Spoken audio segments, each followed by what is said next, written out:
Assalamualaikum warahmatullahi wabarakatuh. Selamat pagi semuanya, selamat siang atau mungkin selamat malam yang sedang belajar hari ini. Baik, kita lanjutkan lagi materi laju reaksi.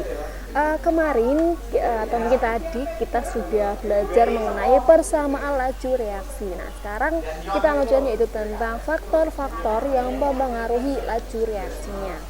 Nah, kita tahu bahwasanya laju reaksi itu bisa cepat bisa lambat ya. Ada beberapa faktor. Salah satunya itu yang biasanya adalah suhu, dimana semakin suhunya semakin tinggi dia akan semakin mempercepat laju reaksinya. Atau mungkin bisa dikatakan bahwasanya ketika kita memanaskan air gula dengan air biasa akan cepat dengan air hangat ya mengencerkan gula. Nah, seperti itu. Nah, kita bahas satu persatu, yaitu sebelum tentang faktor mempengaruhi laju reaksi, kita membahas tentang teori tumbukan. Jadi adanya teori tumbukan itu merupakan dalam proses reaksi itu adanya namanya teori yang tumbukan. Itu salah satu teori yang bisa menjelaskan tentang hal tersebut, namanya adalah teori tumbukan. Dimana menurut ini reaksi kimia yang terjadi itu bisa terjadi karena apa? Karena ada partikel-partikel yang saling bertumbukan nih, saling bertumbukan antara satu dengan lainnya. Akhirnya dia bisa namanya adalah reaksi, dia bersentuhan dua molekul atau lebih permukaannya saling bersentuhan di satu titik. Nah, satu titik ini merupakan anggapan bentuk molekul bulat seperti bola.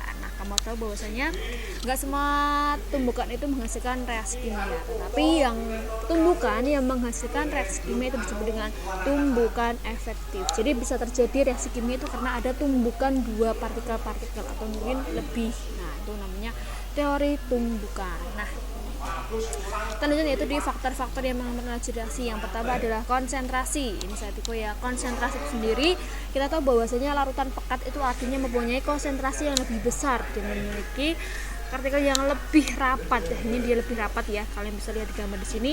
Di sini dia antar partikelnya lebih rapat. Sehingga kalau kamu bandingkan dengan larutan yang encer, maka dengan kata lain semakin banyak tuh konsentrasinya, maka semakin banyak molekul tiap satuannya. Akhirnya mengakibatkan tumbukan antar molekulnya semakin sering terjadi, maka maka reaksinya semakin cepat. Jadi semakin banyak konsentrasinya, maka akan semakin terjadi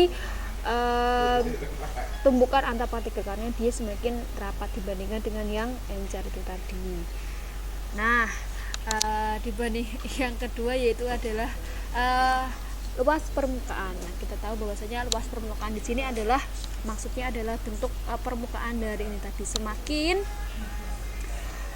banyak atau semakin luas permukaan yang kita dapat, maka akan terjadi proses tumbukan yang semakin banyak pula dibandingkan dengan yang satu. Ini kan semisal contoh terdapat satu luas permukaan kubus, sedangkan dibandingkan dengan 8 luas permukaan kubus, dimana semisal satu lempengan dibagi menjadi beberapa lempengan, dipotong-potong, maka nanti akan semakin cepat bereaksi. Karena apa? Karena dia semakin cenderung lebih bertumbukan antar partikel dan partikel yang lainnya.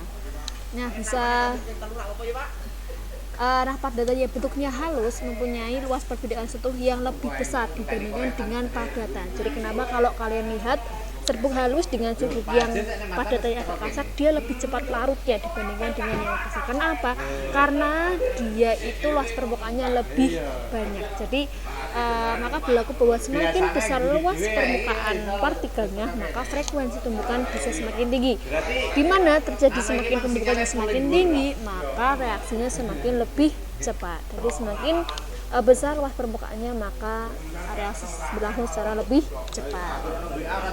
Kemudian yang ketiga yaitu suhu. Kita tahu bahwasanya yang dibandingkan tadi ketika melarutkan air gula dengan air dingin dengan air hangat akan lebih cepat dengan air hangat. Karena apa? Karena akan terjadi kenaikan energi kinetik dalam suatu molekul dan juga bertambah. Adanya energi kinetik tadi menyebabkan gerakan antar molekul dan akan semakin cepat, dan tumbukannya juga akan semakin cepat. Maka semakin tinggi suhu suatu zat atau suatu larutan, maka reaksinya akan semakin lebih cepat gitu ya. Jadi suhunya tinggi dan cepat. Jadi konsentrasi, luas permukaan, dan suhu ketika semakin cepat, maka prosesnya juga akan semakin cepat.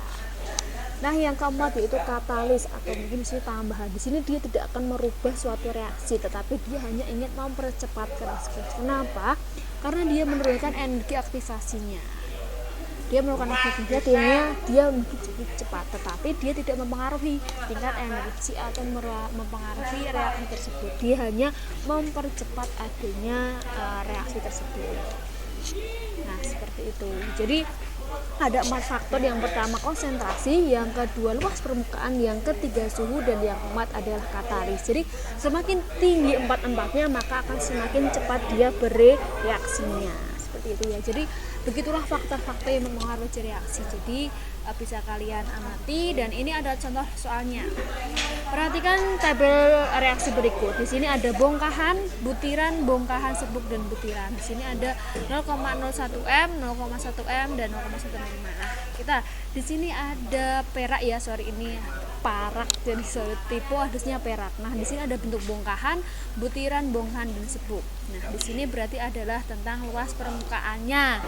Semakin dia semakin hancur, semakin dia menjadi serbuk, dia akan semakin lebih cepat bereaksinya, semakin banyak permukaannya. Ingat ya, serbuk dan bongkahan atau butiran padat dan lebih cepat yang serbuk dibandingkan kayak tadi. Misal gula batu dengan gula pasir akan cepat bereaksi yang lepat, lalu yang cepat yang gula pasir. Nah, setelah itu adalah konsentrasinya. Di sini bisa dilihat bahwasanya konsentrasinya 0,1 sama 1 akan lebih besar 1 m. Maka hasilnya berapa? Yang nomor 4. Jawabannya yang nomor 4. Nah, yang selanjutnya nomor 2. Kenaikan suhu akan mempercepat laju reaksi. Kenapa ya kok suhu bisa menaikkan reaksi? Kita lihat lagi kenapa. Nah, karena ketika suhu dinaikkan, energi kinetik dalam molekuler juga bertambah. Maka kenapa? Karena ada energi kinetik yang semakin bertambah, di mana adanya energi kinetik tersebut mengakibatkan gerakan antar molekulnya juga semakin cepat dan acak, sehingga tumbukannya juga akan semakin besar. Nah, karena ada tumbukan frekuensi tadi menyebabkan suhunya semakin tinggi dan reaksi kimia juga semakin cepat. Nah, jadi jawabannya apa? Jawabannya semakin energi partikel-partikel bereaksi semakin tinggi. Jadi itu ya, kalian bisa lihat nanti latihan-latihan soal. Jadi saya harap kalian tetap latihan soal di rumah.